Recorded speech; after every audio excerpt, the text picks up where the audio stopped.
गोगा जी के ददरेवा में लौट आने से स्वागत काछल है। और उनके पुत्रों को छोड़कर सभी अत्यधिक प्रसन्न थे, क्योंकि उनको भलीभांति ज्ञात था कि गोगा जी सभी भाइयों में सर्वश्रेष्ठ है। राज सिंहासन के असली हकदार होते हुए भी गोगा जी बंटवारे के राज्य से संतुष्ट थे, लेकिन अर्जन और सर्जन को संपूर्ण सत्ता की लालसा थी। किंतु दोनों भाई गोगा जी के पराक्रम से भलीभांति परिचित थे, इसलिए उनका कभी गोगा जी को सामने से चुनौती देने का साहस नहीं हुआ। दोनों भाई हमेशा से किसी अच्छे मौके की तलाश में बैठे रहते, और इसी दौरान गहरी निद्रा में सो रहे गोगा जी ने स्वप्न में देखा कि उनकी माता और मौसी जैसी ही दिखने वाली दो स्त्रियां इराक के बगदाद में एक अरबी शासक के महलों में बैठी है, और उसी स्थान पर वहां के शासक ने बहुत सी गायों को दावत पर काटने के लिए कैद किया हुआ है, और भूख और प्यास के मारे गौ माता प्राण रक्षा के लिए गोगा जी को पुकार रही है। गौ माता की दुर्दशा देख गोगा जी की नींद टूटी, और क्रोध से प्रचंड रक्त वर्णित आंखें लिए गोगा जी तुरंत उठ खड़े हुए। और जब गोगा जी ने अपनी माता से इसकी पुष्टि की तो माता बाछल ये सोच हैरान थी कि इसके बारे में गोगा को कैसे पता चला, किंतु बहुत आग्रह करने के बाद माता ने गोगा जी को बता ही दिया कि उनकी दो मौसियां और थीं, जिन्हें गोगा जी के जन्म के बहुत समय पहले हुए एक आक्रमण के दौरान इराक का एक अरबी शासक उठाकर ले गया था, और उस समय हम दोनों बहनें बहुत छोटी थीं, जिसके बाद से आज तक उनकी कोई खबर नहीं मिली। गोगा जी ने अपनी माता के चरणों में प्रणाम कर गौ माता और उनकी मौसियों को कैद से आजाद करवाने के लिए प्रस्थान करने की आज्ञा मांगी। माता बाछल को वीर गोगा जी के पराक्रम और शौर्य पर कोई संदेह नहीं था, किंतु पुत्र मोह में माता बाछल ने गोगा जी को जाने से इनकार कर दिया। किंतु गौ माता की रक्षा के लिए गोगा जी द्वारा माता से निवेदन किए जाने पर माता बाछल मान गई और गोगा जी को विजय तिलक लगाकर आशीर्वाद दिया, जिसके बाद बगदाद की तरफ रुख करते हुए गोगा जी ने अपने नीले की लगाम खींच दी, और लगभग 1000 कोस की लंबी यात्रा के बाद गोगा जी बगदाद में आ पहुंचे,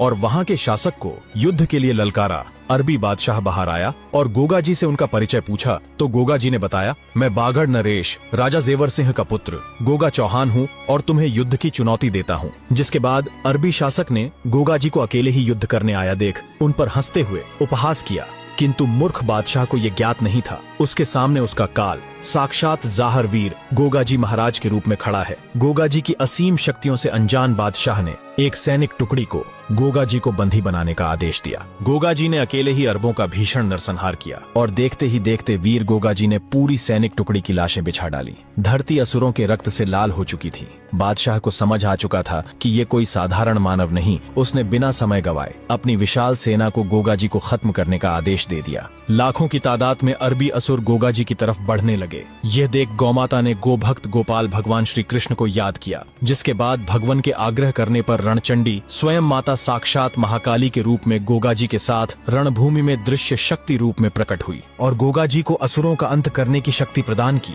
यही कारण है कि गोगा जी के हर मंदिर में माता काली की भी पूजा की जाती है। जिसके बाद गोगा जी ने रणभूमि में प्रचंड गर्जना करते हुए लाखों अरबों को एक के बाद एक चीर कर रख दिया।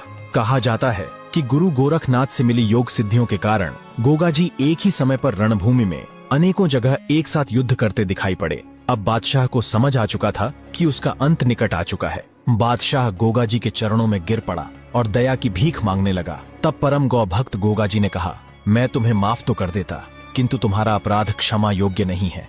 जिसके बाद वीर गोगा जी महाराज ने अपनी तलवार के एक ही वार से उस दुष्ट गौहत्यारे का सर धड़ से अलग कर डाला और गौ माता को आजाद करवा गोगा जी अपनी बूढ़ी मौसी के पास आ पहुंचे और उन्हें अपने साथ वापस लौट चलने के लिए कहा। मौसी ने बताया कि उसकी दूसरी मौसी का थोड़े समय पहले ही स्वर्गवास हो गया है और मैं इतना लंबा सफर तय करने में असमर्थ हूँ, अतः मैं अपना अंतिम समय यहीं व्यतीत करना चाहती हूँ। जिसके बाद मौसी को प्रणाम कर गोगा जी ने ददरेवा वापसी के लिए प्रस्थान लिया। ददरेवा लौटते समय गोगा जी महाराज विधि के विधान के अनुसार मार्ग भटक गए और तंदूल नगरी में आ पहुंचे। इस समय तंदूल नगरी में राजा सिंधा तंवर का राज था। लंबे सफर में हुई थकावट के कारण गोगा जी वहां विश्राम करने के लिए रुके और नीले को भी भूख और प्यास मिटाने के लिए छोड़ दिया। गोगा जी का नीला घोड़ा घूमते घूमते राजा के शाही बाग में घुस गया और इसी बाग में राजा की पुत्री राजकुमारी सिरियल अपनी सखियों संग भ्रमण कर रही थी। जब राजकुमारी ने इतना सुंदर और दिव्य घोड़ा देखा तो उत्सुकता से उसके पास जाने लगी। यह देख नीला भी वहां से वापस लौटने लगा। वहीं दूसरी ओर जब गोगा जी को आभास हुआ कि नीले को लौटने में विलंब हो रहा है तो गोगा जी भी घोड़े की तलाश में उसी स्थान पर आ पहुंचे और जैसे ही राजकुमारी सिरियल और गोगा जी एक दूसरे के समक्ष आए, नजरें मिलते ही एक दूसरे को देखकर दोनों मंत्रमुग्ध हो गए। और ऐसा क्यों हुआ, इसके पीछे भी एक बड़ी वजह है। माता बाछल को पुत्र प्राप्ति का वरदान देने के पश्चात गुरु गोरखनाथ भ्रमण करते हुए तंदूल नगरी में आ पहुंचे। तंदूल नगरी के राजा सिंधा सिंह को कोई संतान न थी। जब राजा सिंधा सिंह की पत्नी रानी सिरोजा को यह ज्ञात हुआ कि गुरु स्वयं हमारे राज्य में पधारे हैं, तो भाव विभोर रानी ने गुरु गोरखनाथ से महल में पधार कर भोजन ग्रहण करने का आग्रह किया। राजा सिंधा और रानी सिरोजा के सेवा भाव से प्रसन्न होकर गुरु गोरखनाथ ने उन्हें एक गुणवान पुत्री होने का वरदान दिया और कहा, इस कन्या के जन्मोत्सव पर हम स्वयं आपके यहाँ पधार कर भोजन ग्रहण करेंगे। जिसके कुछ समय पश्चात राजा सिंधा सिंह के घर खुशियों की किलकारियां गूंज उठी और माता सीरियल के जन्मोत्सव पर दिए वचन अनुसार गुरु गोरखनाथ भोजन ग्रहण करने पधारे तो गुरु ने भविष्यवाणी करते हुए राजा और रानी से कहा, इस कन्या का विवाह बागड़ देश के ददरेवा नगरी के राजा वीर गोगाजी चौहान से होगा। गुरु मुख से निकले शब्दों से राजा सिंधा के स्वाभिमान को आघात हुआ, क्योंकि तंदूल राज्य का चौहानों के साथ वर्षों से संघर्ष चला आ रहा था। राजा सिंधा सिंह चौहान राजवंश को अपना शत्रु मानते थे। राजा की गुरु के विपक्ष में कुछ बोलने की हिम्मत ना हो सकी, किंतु राजा सिंधा ने मन ही मन यह तय कर लिया कि चाहे कुछ भी हो, राजकुमारी सीरियल का विवाह चौहान राजवंश में कदापि नहीं होगा। गुरु गोरखनाथ की रची लीला के अनुसार मुलाकात से पहले ही गोगाजी और राजकुमारी सीरियल एक दूसरे से स्वप्न में मिलते और हर बार विवाह के मध्य में ही उनकी नींद टूट जाती। यही कारण था कि गोगाजी महाराज और माता सीरियल एक दूसरे को देखते ही पहचान गए। अपने प्रेम को प्रकट करते हुए गोगाजी ने माता सीरियल के समक्ष विवाह प्रस्ताव रखा और माता ने भी बिना समय गवाए हाँ कर दी, किंतु गोगाजी ने कहा, मैं अभी आपसे विवाह नहीं कर सकता। राज परंपरा के अनुसार गोगाजी ने पहले वधु पक्ष से सगाई भिजवाने का रिवाज बताते हुए राजकुमारी से कहा, हम बारात में अपने बड़े बुजुर्गों के साथ तंदूल नगरी आकर सर्वसम्मति से आपसे विवाह कर आपको अपनी रानी के रूप में ले जाएंगे। जिसके बाद वचन देते हुए गोगाजी ने निशानी के तौर पर एक अंगूठी माता सीरियल को सौंप दी और ददरेवा लौट आए। महल में प्रवेश करते ही गोगाजी अपनी माता को सफेद वस्त्रों में देखते ही भांप गए कि उनके सर से अब पिता का साया उठ चुका है। भरे हृदय और नम आंखों के साथ गोगाजी माता बाछल से लिपट गए। समय बीत रहा था तो वहीं दूसरी ओर राजकुमारी सीरियल ने हिम्मत जुटाकर माता सिरोजा को सारा वृतांत कह सुनाया। माता सिरोजा को गुरु गोरखनाथ के शब्द भली भांति याद थे। अंततः माता सिरोजा तो मान गई, किंतु राजा सिंधा के समक्ष चौहान राजवंश से विवाह का प्रस्ताव रखना शेर के मुंह में हाथ डालने जैसा था। रानी सिरोजा ने युक्ति लगाते हुए बातों ही बातों में राजा सिंधा से अपने पुत्री के लिए उचित वर ढूंढने की बात कही। रानी के आग्रह पर राजा सिंधा सिंह ने पुरोहित को बुलवाकर उन्हें सगाई की रस्म का सामान देते हुए कहा, आप तुरंत राजकुमारी के लिए उचित वर की तलाश में जाएं और रिश्ता पक्का करके ही लौटें। ऐसा इसलिए क्योंकि उनकी पुरखों से चली आ रही परंपरा के अनुसार राज्य का पुरोहित ही कन्या के लिए उचित और योग्य वर निर्धारित करता था। जिसके बाद रानी सिरोजा ने चुपके से पुरोहित को बुलवाकर गुरु गोरखनाथ की भविष्यवाणी का जिक्र करते हुए सीरियल का विवाह ददरेवा नरेश गोगाजी चौहान से संपन्न कराने का आग्रह किया और इस कार्य के बदले मुंह मांगा इनाम देने की बात कही। रानी की आज्ञा अनुसार पुरोहित ददरेवा आ पहुंचा और अमरपाल सिंह के समक्ष रिश्ते का प्रस्ताव रखते हुए गोगाजी की सगाई राजकुमारी सीरियल से तय कर दी। सगाई तय करने के पश्चात पुरोहित तंदूल नगरी लौट आया और राज दरबार में उपस्थित हुआ।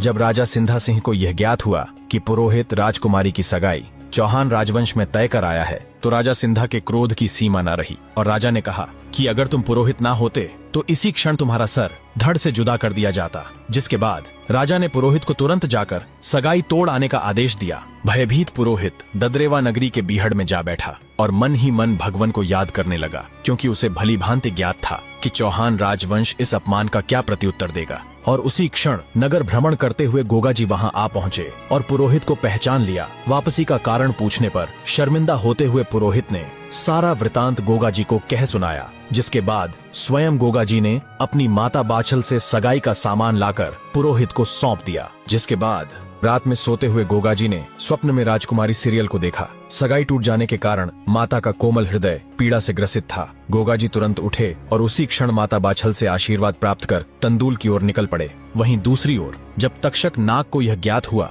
कि माता सीरियल गोगाजी को अति प्रिय है, तो बदले की आग में जल रहा तक्षक गोगाजी से पहले ही तंदूल नगरी आ पहुंचा। इस समय माता सीरियल गोगाजी की याद में खोई बैठी थी। तक्षक नाग ने मौके का फायदा उठाकर माता को डस लिया। सर्प दंश के कारण माता मूर्छित हो गई। सैकड़ों वेद और झाड़ फूंक करने वालों को बुलवाने के बाद भी जब माता की मूर्छा न टूटी, तो अपनी लाडली पुत्री को आंखों सामने अंतिम सांसें गिनते देख पिता का हृदय भर आया और राजा सिंधा ने ये ऐलान कर दिया कि अगर कोई मेरी पुत्री को स्वस्थ कर देगा तो मैं अपनी पुत्री का विवाह उसी के साथ कर दूंगा। और इसी वक्त विधि के लिखे विधान अनुसार गोगा जी तंदुल नगरी आ पहुंचे। जब किसी ने उन्हें बताया कि राजकुमारी सर्पदंश की वजह से मूर्छित है तो गोगा जी तुरंत महलों में आ पहुंचे और राजकुमारी सीरियल को इस अवस्था में देख गोगा जी की आंखें रक्त ज्वाला उगलने लगी। उन्हें नागों पर अत्यधिक क्रोध आया, मानो साक्षात महादेव ने क्रोध में सृष्टि विनाश के लिए तीसरी आंख खोल दी हो। प्रचंड विध्वंसी रूप लिए गोगा जी तुरंत महलों से बाहर आए और पूर्व जन्म के भांति सर्प दमन यज्ञ प्रारंभ कर डाला। भूलोक के समस्त सर्प यज्ञ की अग्नि में आकर भस्मीभूत होने लगे और इस प्रकार से हो रहे सर्प संहार ने तक्षक की आंखें खोलकर रख दी। और इस भय से ग्रसित तक्षक कि कब उसका नाम लेकर गोगा जी अग्नि में आहुति दे दें, बिना समय गवाए वहां उपस्थित हुआ और क्षमा याचना करते हुए गोगा जी के चरणों में गिर पड़ा और दया की भीख मांगने लगा। गोगा जी ने कहा, यदि तुम राजकुमारी सीरियल के शरीर से जहर सोखकर उन्हें पुनः स्वस्थ कर दो तो तुम्हें क्षमा किया जा सकता है। आज्ञा अनुसार तक्षक ने तुरंत जहर सोख लिया और माता सीरियल की मूर्छा टूट गई। जिसके बाद तक्षक ने गोगा जी महाराज को प्रणाम करते हुए कहा, आज से आपको नागों के देवता के रूप में पूजा जाएगा और जो कोई भी सच्चे मन से आपकी भक्ति करेगा उसे सर्प और अन्य विषधारी जीव कभी क्षति नहीं पहुंचाएंगे। और यदि सर्प काटने पर अगर कोई आपका नाम लेकर ददरेवा नगरी की पावन मिट्टी भी उस स्थान पर लगा देगा तो उसे सर्पदंश का कोई प्रभाव नहीं होगा और वो पूर्णतः स्वस्थ हो जाएगा। यही कारण है कि आज भी जब भादव महीने में गोगा जी के जन्मोत्सव पर विशाल मेले का आयोजन होता है तो मेले से लोग यहाँ की मिट्टी जरूर खरीद कर ले जाते हैं। ऐसी मान्यता है कि इस घटना के बाद से ही गोगा जी को सांपों के देवता के रूप में पूजा जाता है। जिसके बाद गोगा जी गुरु गोरखनाथ के साथ धूमधाम से बारात लेकर तंदुल नगरी पहुंचे और इसी वक्त राजा सिंधा ने अपनी जबान से मुकरते हुए आमेर से भी बारात बुलवा ली। इसका वर्णन श्री गोगा जी महापुराण में मिलता है। दो बारातों के मध्य युद्ध में गोगा जी चौहान ने आमेर नरेश तारा सिंह का सर धड़ से अलग कर डाला। जब राजा सिंधा और तारा सिंह के पिता को अपनी भूल का आभास हुआ तब उन्होंने गुरु गोरखनाथ के चरण पकड़ उनसे क्षमा मांगी। जिसके बाद गुरु गोरखनाथ ने उन्हें क्षमा करते हुए तारा सिंह को जीवन दान दे दिया और आमेर की बारात वापस लौट गई। गोगा जी वचन अनुसार सर्वसम्मति से माता सीरियल से विवाह कर उन्हें अपनी रानी रूप में लेकर ददरेवाल लौट आए। चूँकि अर्जन और सर्जन गोगा जी से उम्र में बड़े थे तो गोगा जी के इस प्रकार उनसे पहले विवाह किए जाने पर काछल सहित उसके दोनों पुत्रों के मन में द्वेष भावना उत्पन्न हो गई। आपको बता दें कि स्थानीय लोग गोगा जी को पद्म नाग अवतारी मानते हैं, जिनकी उत्पत्ति समुद्र मंथन के दौरान मिले गूगल से हुई थी, जिसे गुरु गोरखनाथ पाताल लोक जाकर शेषनाग के भाई नागराज वासुकी से लेकर आए थे, जिन्हें स्थानीय भाषा में वासक नाग कहा जाता है। हो सकता है पुराणों में जन्मेजय और पद्म नाग का कोई संबंध रहा हो। फिलहाल इस विषय पर सटीक जानकारी मिल पाना नामुमकिन प्रतीत होता है। हमारा उद्देश्य किसी की भावनाओं को ठेस पहुँचाना नहीं है। अगले भाग में हम गोगा जी के दूसरे विवाह के बारे में जानेंगे जो कोलुमंड की राजकुमारी केलम दे के साथ हुआ था। इसके बारे में बहुत कम लोग जानते हैं कि गोगा जी का दूसरा विवाह क्यों और किसके साथ हुआ। वीडियो पसंद आया तो चैनल सब्सक्राइब कर हमें कमेंट में आपके विचार जरूर लिखें। मिलते हैं अगले भाग में। जय जाहरवीर गोगा जी महाराज।